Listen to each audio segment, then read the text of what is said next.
तर आम्ही चुकलो तर कान धरा, पण आता आम्हाला रिकामं ठेवू नका, असं वक्तव्य धनंजय मुंडेंनी केलं होतं. त्यावरून आता ज्येष्ठ नेते आणि राज्याचे अन्न आणि नागरी पुरवठा मंत्री छगन भुजबळांनी मुंडेंना सल्ला दिलाय. धनंजय मुंडेंनी तोपर्यंत ओबीसी आरक्षणाचं काम करावं आणि गोपीनाथ मुंडेंचं स्वप्न पूर्ण करावं, असं छगन भुजबळ म्हणाले. संतोष देशमुख हत्या प्रकरणानंतर वाल्मिक कराडमुळे धनंजय मुंडे वादात सापडले होते. त्यामुळे मुंडेंना राजीनामा द्यावा लागला होता. महत्त्वाचं म्हणजे त्यांच्या जागी छगन भुजबळांची वर्णी लागली होती.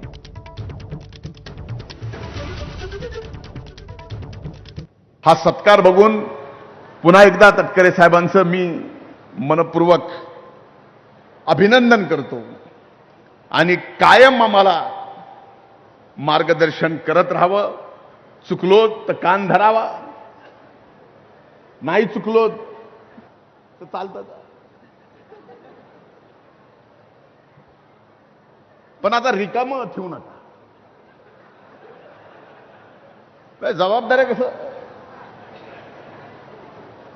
हीच विनंती करतो.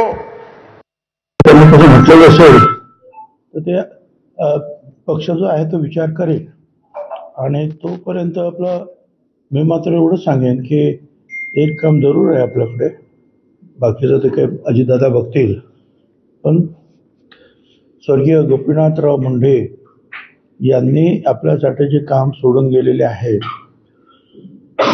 ओबीसीचं आरक्षण करणे, ते काम मात्र जे आहे आणि त्याच्यामध्ये आपण सहभागी झालं तर बरं आहे. त्यांचं पण स्वप्न पूर्ण होईल.